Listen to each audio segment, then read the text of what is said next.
go to church and set up communion on this trip, though. And then we have scouts coming tonight, so tonight. And they're camping. I wonder how long it's going to rain. Well, they're camping probably all day. They're camping till Sunday, so. Anyway, well, I'm here to share with you today the history of a natural attraction. Is there anybody here that's not been to Lincoln Caverns? Everybody's been here. Okay. Not for a long time. Well, hopefully I can share with you some things that you don't already know.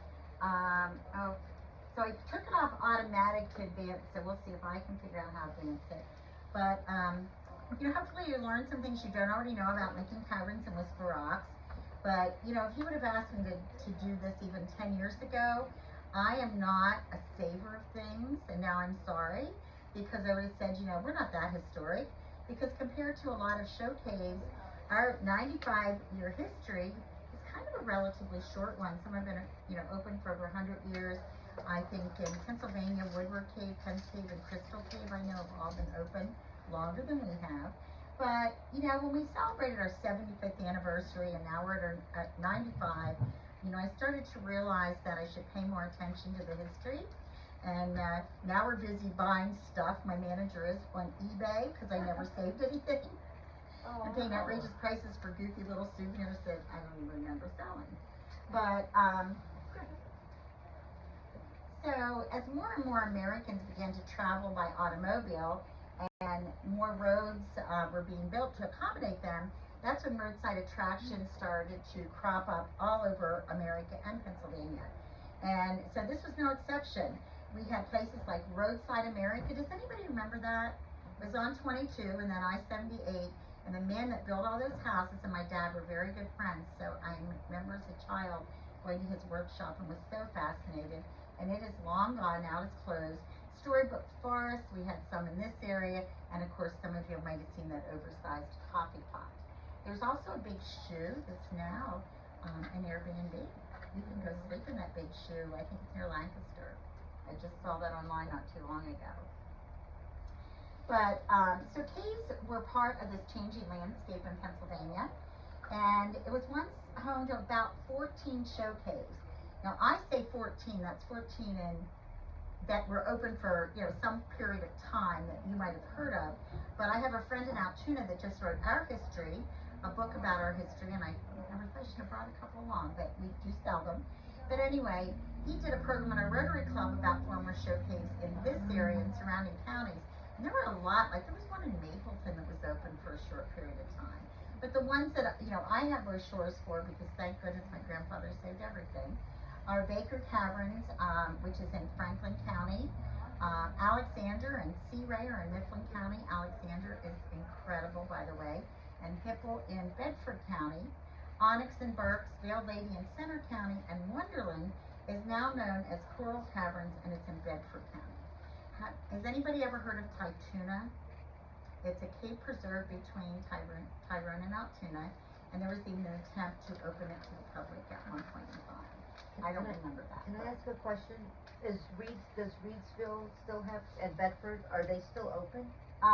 The one in Bedford that they now call Coral Caverns, he lives there, and I'm told he gives a couple tours on Sundays if you call him, but they're not operated on a regular basis anymore. Like even the Visitors Bureau in Bedford doesn't know anything about what's going on there. So we don't really have any contact with him.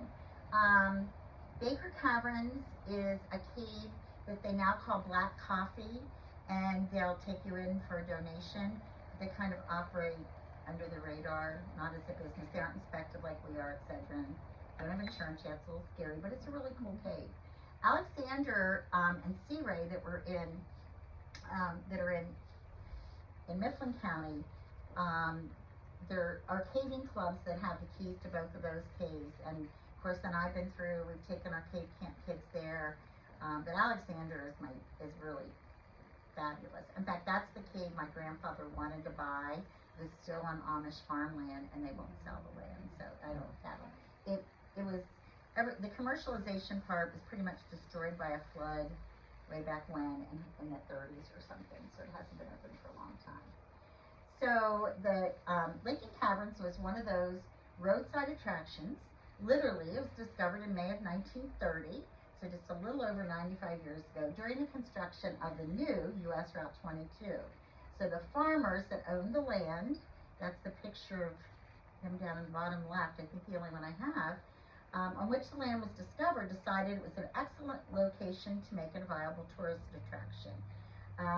That land there had been farmed for almost 200 years at the time. Nobody had ever discovered the cave. Heidelberg limestone that the caves formed in is known for its entranceless caves, which is kind of cool because they're pretty well preserved. But of course the farmers didn't know a lot about running the show cave, or did anybody back then. But after 13 months of development, Huntingdon Caverns, it was hyphenated, opened to the public on June 25th of 1931. Ralph W. Stone, who was the Pennsylvania State Geologist at the time, was the keynote speaker at the dedication. And Dr. Stone's address was entitled The Antiquities of Caveman. He had also chosen the first name of the new attraction, Highway, in a naming contest. The prize was $100, which I think is about $500 today. So it's a nice little prize. Dr. Stone published an early map of the caverns in the 1932 edition of his book, Pennsylvania Caves, in which he also includes a detailed description of the 500-foot tour. I don't have them incorporated here, but a couple weeks ago, a friend of mine from Philadelphia, Caver, sent me these notes of Dr. Stone's. They were part of one of his books, but they were notes he found somewhere, and he talks about the first tour at Lincoln Caverns on the day of the dedication took 11 minutes. Our tours now take a little over an hour, but that was the 11-minute version. And there were things mentioned in these notes that I've never heard of. Amos and Andy? I don't know where Amos and Andy is, but anyway, we're still trying to figure out where Amos and Andy are in our case. But it was interesting. So after a year of operating a show cave, family decided they'd rather be farming, and the new attraction was up for sale. So my grandfather, Myron Dunlavy Sr., loved caves. He died about a year before I was born. I did not know him. But his summer job as a college student in southern Indiana was to look for illegal moonshine stills. And many of them were hidden in caves. So that's where he got his exposure to caving. Ever since that experience, he wanted to own a cave of his own. But young Myron decided college wasn't for him, and he had no desire to become a doctor like his father. So he ran away with the circus from Indianapolis, Indiana, and landed in Buffalo, New York. It was Hagen Wallace Circus. I don't know if you know a lot about history, but a long time ago, there was a big train fire that destroyed the animals and everything in the circus. I think it was near Chicago. That was the Hagen Wallace Circus that he ran away with. So his love of entertainment, I think, stuck with him, and although he had a regular job with the New York Telephone Company, he continued his entertainment ventures in vaudeville, an amusement park, a theater, a hippodrome. I just recently found a poster about that, but I haven't scanned it, reduced it yet to put it in here. But he continued to look for his cave. He ran want ads, and I guess it's not up there yet. There's a copy of one in newspapers all over the Northeast looking for a cave. And in May of 1932, Myron and his wife Helen, my grandmother, were traveling through Pennsylvania on the new Route 22. I was told it was a trip to Virginia to visit caves. He loved the Virginia caves so much he named my Aunt Virginia. And my grandmother Helen saw a door in the side of the hill and exclaiming, "Look, Myron, there's a cave, and it's right along this new highway." So they turned around and met the owners of Highway Caverns, who told them their cave was up for sale. But it didn't really happen that quickly because of all these entertainment ventures. I assume my grandfather had no money. He entered into a lease agreement that was renegotiated every year for 5 years with an option to buy. So he started operating the cave in 1932. So when we celebrate anniversaries, every 5 years, we milk it for all we can, and we do 3 anniversaries. So this year is 95 since the cave was discovered. Next year, the 95th anniversary of the cave being open, and then the year after that, 95 years my family's been there. So when he tried to raise the money to buy a key, he did everything up to selling stock certificates for his new entertainment venue. And keep in mind, at this point in time, caves were still seen mostly for entertainment, not scientific or educational value. Fortunately, it's changed over the years. But my grandfather was a member of the Albion, New York Rotary Club, and he had spoken there about his love of caves several times. Now, my grandfather saved everything. So I have every newspaper article from when he spoke about caves. I've got all these old cave brochures. I have a lot of stuff that I'm not, what? Oh, that sounds amazing. It is amazing, and I've not been through it all, but I'm trying. Two Rotary friends, Ed Archibald and O.C. Gale, agreed to finance the cavern venture. And so thanks to his Rotarian friends, the Dunlavy family has been at Lincoln Caverns for 4 generations. The original name, of course, was hyphenated to sound Native American, although there's no evidence that anyone had been in the cave since 1930. But my grandfather changed the name very fittingly to William Penn Caverns, because this is the earliest brochure we have, and of course we're still located on the William Penn Highway. However, Penn's Cave had been open since the late 1800s, so people were coming in and asking where the boat was. They still do that sometimes today. It had been open for many years, so because of the conflict, in 1937, when he finally purchased the business, he named it in honor of Abraham, his favorite president. So no Lincolns ever lived there, but we've been Lincoln Caverns ever since. And that is the picture of the original door along the highway.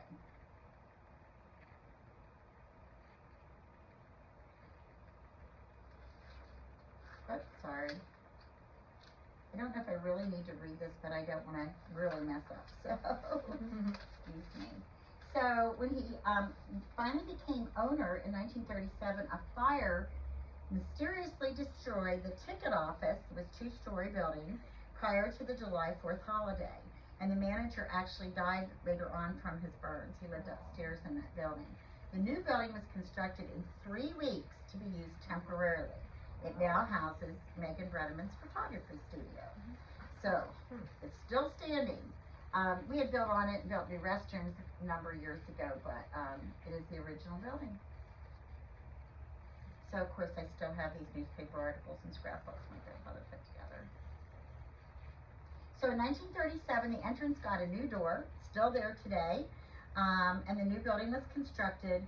Later included a hot dog stand, a gas station, and when I was a baby, my dad had monkeys. And the monkey cages were still there when we moved out of our old garage on the old road. But I don't have any monkeys now. I'd like some. But of course, at the time, guests were still crossing 2 lanes of traffic. The 3rd lane was not added until 1955. I see someone taking notes. I can send you my notes. Oh, I love it. But I should have brought the books along, and I apologize. But I do have history books. Hey, I volunteer to help you look through anything. Okay. I love old things. So prior to Interstate 80, Route 22 was the main route to New York City from Pennsylvania. And the original tour lecture contained a lot of New York City names. Now, when you name things in a cave, like a passageway or a room, it never changes. So even on our newest maps, they're still named the same thing. We have Wall Street Canyon, we have a Holland Tunnel, still some New York City names. This was also incorporated in the advertising, particularly in 1939 to 1940 during the New York World's Fair. I guess everybody was going to be traveling on that road going to the World's Fair. I always thought as a child, because my grandfather was from New York, that he had named these things in the cave, but you know, he was from Buffalo. That's not New York City. So these were the original names in the original tour done by the farmers of England. So it wasn't my grandfather naming these things. So my grandfather never lived in Huntingdon nor worked at the caverns full time, but he hired a succession of managers and visited several times a summer. So that was quite a drive in the 1930s. My mother, a number of years ago, tried to reconstruct the names of the managers every year. She knew more about what went on at Lincoln Caverns before she was there than my dad did. Because he's like me, he didn't remember dates about anything. So in the late 1930s, my father, Myron Jr., came to work at the caverns in the summers and began attending Juniata College in 1940. During that time is when he started digging in a sinkhole on the top of Warrior Ridge, where people said the snow melted faster in the winter because of the warm air rising from the cave, and he was looking for more caves, as cavers still do today, digging wherever they can. So he dug there for 3 summers in his, I guess, spare time. And after digging through about 40 feet of rocks and debris, he discovered what we many years called the Upper Cave, but is now known by as Whisper Rocks. It was named by the man that did the lighting. There are some sinkhole openings. One's blocked off, the one we show everybody. There's another one, and the door of the cave is at the opposite end from where the sinkhole is. And when they decided to finally develop the cave, they were poking around, and there was only about a foot of dirt between the cave and the outside where our door is today. And my dad dug for 3 years at the opposite end of the cave. Anyway, the cave was not fully explored and mapped following the discovery because of the events of December 7th, 1941. And you know what happened then, right? Okay. Most kids don't, though. So Pearl Harbor and World War II changed the world, and due to gas rations, Sunday drives, and sightseeing were put on hold for several years. Now, I'm told they didn't completely close down, that they only did tours maybe once a week. Maybe it was Saturday, I don't know. But my father was off to war, and the caverns, as I mentioned, were only open part-time. So when my father returned after the war, he had a lot to work on to get the business back up and running. I haven't found the pictures, but I remember seeing them when everything was boarded up and weeds, and maybe someday I'll find those pictures. But he opened a popular restaurant at the ticket office. When I first came to Huntingdon, people used to talk about hanging out there. And he continued his education at Juniata College. So he started in 1940, graduated in 1950. So it took him a while. During this time, he met my mother, Marion, who was a second-generation Juniatian from New Jersey. So my grandmother graduated in 1910, and that's why my mother came here. They married in 1950 and ran the business together until the road was widened in 1955. So they added the 3rd lane, and I don't know if anybody remembers, at our old building, it's not paved really past the front door. That's because in 1955, the state actually bought the right-of-way for the 4th lane, but they never built it. So the state owns right up to the front door of that old building. So my mother was a city girl growing up near Philadelphia, and she did not want to stay in Huntingdon. She called it the wilderness. She didn't want to raise her kids in the wilderness. So I learned this many years later. After we moved into our new visitor center in 1987, we moved, and my mother finally told me that I wouldn't have had to cross those 3 lanes of traffic all those years if she would have let the state build a tunnel under the highway into the cave, which they offered to do, or give them a lump sum of money. So she took the money and they left, and became absentee owners again, and I grew up in the Harrisburg area. I only came here as a teenager when I was forced, by the way. I guess when I was a little girl, I liked it a lot. It kind of grew out of it after a while. So the face and focus of Lincoln Caverns has changed over the years. And 1961 saw the development of Whisper Rocks finally, and 2 caves were now offered for the price of 1. This is some of a series of brochures, and this was our last one before a new one we did last year, and I do have some of those for you. For many years, show caves were seen, as I had mentioned, primarily for their entertainment value, but this has slowly changed over the years. And many caves, Lincoln Caverns and Whisper Rocks included, have evolved from colored light shows and imagination formation tours to one promoting cave conservation and protection of the fragile underground environment. Now, I will mention in a minute, but most of you probably know we do a Ghosts and Goblins tour. In Lincoln Caverns, we use colored lights for 1 month, and then they are gone. I'm not the colored light person. But not growing up in the area, I had no desire to move to Huntingdon permanently. And I did, however, make a decision when I graduated from high school to work at the caverns during the summer, since I'd be attending Juniata College. The first week I worked at Lincoln Caverns was the flood of 72, so you can do the math if you want to, after which we were shoveling mud out of the cave to clean up after the flood. It was a mess. And I told my dad, 1 summer of this and I'm out of here. Getting that dirty was not what I had anticipated. I actually like cave now, really. I don't mind it. After working in the Harrisburg area for about a year after college, I actually came up here and worked every weekend. I hired a manager to work Monday through Friday, and he was retired Navy. His 3 kids worked for me, and of course he didn't do anything right. So that lasted one summer, summer '76, and I realized how special running a show cave really was. So I returned to my labor of love, and I've been there full time ever since. So the focus has shifted over the years, and now 50% are traditional visitors and 50% are educational programs. I honestly can say I chair the National Cave Association Education Committee. We are a very small business compared to a lot of show caves, but we do more variety of educational programming than anybody in the country. Most people think I'm crazy, but that's okay. My best ideas come in the shower. And with library story hour, because now we're going to do cave art or whatever Jennifer has come up with. So working with children is my passion, and teaching them about caves continues to be the best part of my job. Fortunately, the rest of our dedicated Lincoln Caverns family love it too. You're not going to get rich working at a cave in the middle of Pennsylvania in Huntingdon County, but I am very fortunate that most of my full-time staff has been there 12 to 40 some years. You know, we do have a young geology major whose roommate's working the best down there, I found. We have a former cave camper that kind of grew up with us that also works at the library, Victor Sequin. So we're very fortunate to have these relationships to develop with young people and expose them to working with the public. But my full-time staff that do most of these programs have been there a long time. So our field trip program that we're really particularly proud of is the only one of its kind in the United States. We visit schools before they come to us. And we think that that is so important. I said I really truly have a selfish motive. The kids have so much respect for the cave environment. They're easier to handle sometimes than people coming off the highway. We've done that for about 30 years. We typically host about 60 schools a year. We just finished last Friday, one of our busiest field trip seasons in 6 weeks. Easter being late, it was really crunched.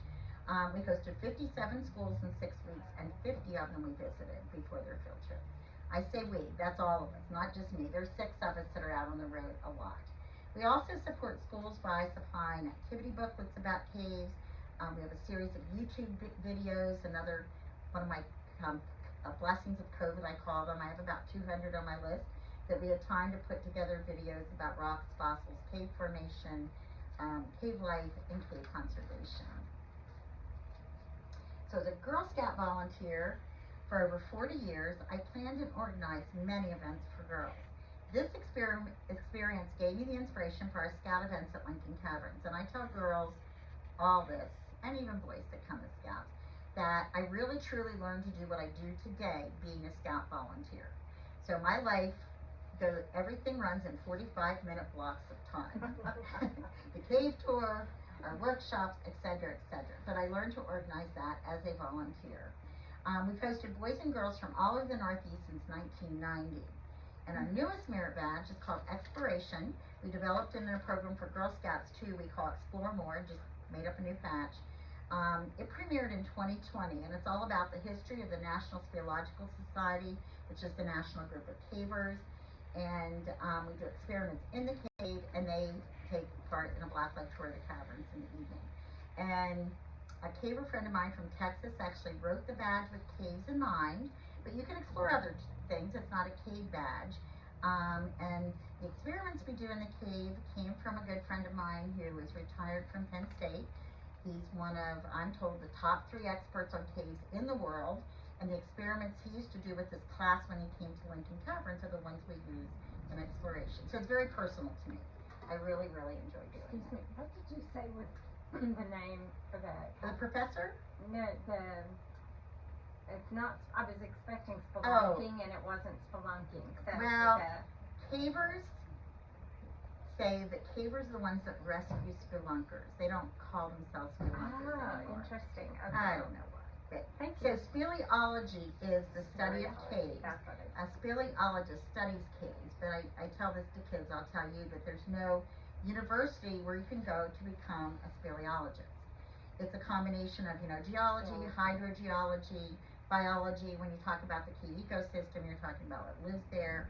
And so most people, like Will White, do you know Jay and Darla White? They started Meals and Wheels in the area. It's Jay's brother as well. He just turned 91, and he just did our staff meeting 2 weeks ago. Every May he comes and does a training with my staff. So we're very blessed. That's pretty special in the caving world. But special events are also, did I miss a slide here? Oh, no, keep going. Special events are something we truly enjoy planning and hosting, giving guests a reason to come back. So our annual Bat Fest takes place every February on the Saturday closest to Valentine's Day. I think this will be our 22nd one. And in 2026, it falls on Valentine's Day. So we do bat crafts, usually something Valentine themed. We do a bat house building session and raffle them off at the end of the day. And our friend Robin from Center Wildlife Care, some of you may have heard of that organization, she brings an education bat so you can meet one up close and personal. And I'm not sure which one this is, but now she brings Bruce Wayne. So that might be Betsy in that picture, I don't know. But it's an all-day event. We do workshops, game commission helps. I have a friend that's a bat biologist, wildlife researcher that's from Huntingdon, and he comes every year. And we try to give different aspects of bat research and bat education. So Ghosts and Goblins is now in its 42nd year, and this isn't my script, but I will tell you that Filsons that have 7 Points Marina, Peg Filson, well, she and my mom were in the same class at Juniata, so I knew the Filsons all my life, and Peg came up with the idea for Ghosts and Goblins. When we used to go out and promote a lot of bus trips to Racetown in the early years, she wanted to do a fall foliage cruise. Why don't you haunt the cave? Well, it was a lot of work and a lot of trouble for a few buses. So I said, we're going to do it for a few buses. We're just going to do it for everybody. And we found there are many people that will visit a cave because it's haunted. But our whole goal in this thing is to get them excited about the cave and want to come back and learn about it. So during the day, it's a family tour with a mildly scary tour. We do about half the costume characters during the day. And then they go through Whisper Rocks and see what a cave really looks like. And then at night, we do a haunted cave, haunted trail, and haunted hayride. We only do Whisper Rocks if the trail's rained out, and we do it with lights, so to give a little extra feel. We also do our Discovery Days. We started with our 75th anniversary. That's the last weekend in June, closest to June 25th when the cave is opened. And our staff plays characters important in our history, and they tell the story in first person, so it's kind of fun. So we had one of our interns from Juniata one year played Dr. White, and Dr. White came for the tour. He doesn't go in the cave anymore, and we didn't tell him that Dr. White was going to be on the tour, but I went along just to see his face. It was pretty funny, because that was the science part of the tour. We also celebrate National Caves and Karst Day. And that is we do that on the weekend closest to June 6th. Today's June 6th, but we like to do it on the weekend to give more people an opportunity to come. It was National Caves and Karst, K-A-R-S-T. So Karst is, and I should have stopped and defined it, I'm sorry, is the name, what they call the topography that's the result of underlying caves. So, you know, when our mountains erode over time and the ceiling to the cave gets thinner and thinner, of course, we have collapse, we have sinkholes develop. And Karst is about a fifth of the continental United States and of Pennsylvania. And of course, we live on Karst. But what is so important, one thing that's very important is groundwater move rapidly and great distances in open conduits like caves. So limestone is our most common cave-bearing rock. So in harder rock like granite and stuff near Philly, the water moves very slowly through those small cracks because water can't dissolve at some of our bedrocks. But when we have caves, groundwater pollution is really an issue. And I could tell lots of stories about that. But groundwater education is one of my passions. And I think every school that visits us should do a groundwater workshop. We have 3 of them. And we're getting more and more to do them. But it doesn't sound as much fun as making fossils out of sculptor mold or some of those other things we do. But it's what I like to do best. So anyway, Caves and Karst Day will be celebrated this year on Sunday. All tickets are $10. And today's Free Kid Friday. I don't know why we did it so close, but we do Free Kid Friday to, say thank you to kids at the end of the school year. But actually, if you calculate it, 10 for pen, we call it. On Sunday, it's probably cheaper than getting a free kid, but that's okay. And Cave Camp is a themed day camp that we do that we started many years ago. Too many to remember, or there's some cave campers after they went wild caving. We do 4 weeks of Kids Cave Camp. It starts on Monday. And Jen, that has been with me for 24 years, our educational coordinator, does Kids Cave Camp. I don't even usually get the help because My there's a son fight did to that. sister. Huh? My son went, my oldest. Really? He loved it. Oh, okay. What's your name? My last name's Coder. Okay. But my mother-in-law works there too, Kate Heffright. What? Kate's your mother-in-law? Yes. Oh my gosh. Yes. Kate is one of my best friends in the whole world. Oh my goodness. I'm sorry. Well, it's nice to meet you. Yeah, you too. Yeah, so Kate and I are still in touch a lot. The activity book on Kate's we have is Kate's artwork. She's a phenomenal artist. And she was there when we moved into our visitor center. Yeah, she came back for too. So summer events include T-Rex Tuesdays, which are really popular.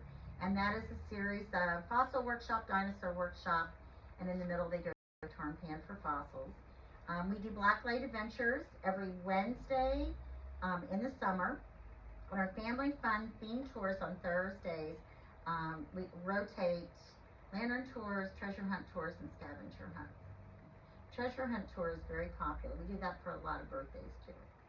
Saturdays in July and August are Batter Day Saturdays. Our mascot is a big bat. And again, it's kind of run like T-Rex Tuesday with workshops about bats, crafts, panning, etc. We also take our message on the road to school science nights, outreach events for scouts. I was in the Harrisburg area last night at a scout event. We do programs with Penn State, Everly College of Science. A few. They used to do a lot more before COVID, but they do some now. And we are the cave of the Penn State Arboretum. How many of you have been there? And in the children's area, there's a cave. Do you know why there's a cave there? So they flew in some artist from who knows where. He flew over Nittany Valley. He was so inspired by the topography of the valley, which is karst like we live on, that he designed the whole garden, the original garden, after the Nittany Valley watershed. So there's a big concrete map there that when it rains, you can see where the water flows into sinkholes, etc. And that's why the children's area has a cave in it. So we do programming once or twice a month, spring, summer, and fall at the Arboretum. And throughout the year, as I had mentioned earlier, we do a lot of STEM events at schools, and we've worked for the State College School District since 2016 as part of their after-school STEM program, which minus COVID, we've done that at all their different after-school sites every year. And this summer, we'll do 4 weeks of our own Kids Cave Camp, and we'll do 3 weeks of their sports and shorts or whatever it's called. I don't know. We'll be at In-State College for 3 weeks. We should have a week this year. We would have been there 4, but oh well. And I do a lot of that myself. So I should tell you something about Cave Camp I forgot to mention. It used to end at 9th grade and kids wouldn't quit coming. So now we have kids going into 12th grade. We have the last couple of years. And well, Victor was a cave camper and Victor works there now. Oh, okay. Yeah. So Lincoln Caverns has a long history of supporting the National Geological Society, and we're proud to work with local grottos, which is what they call their clubs.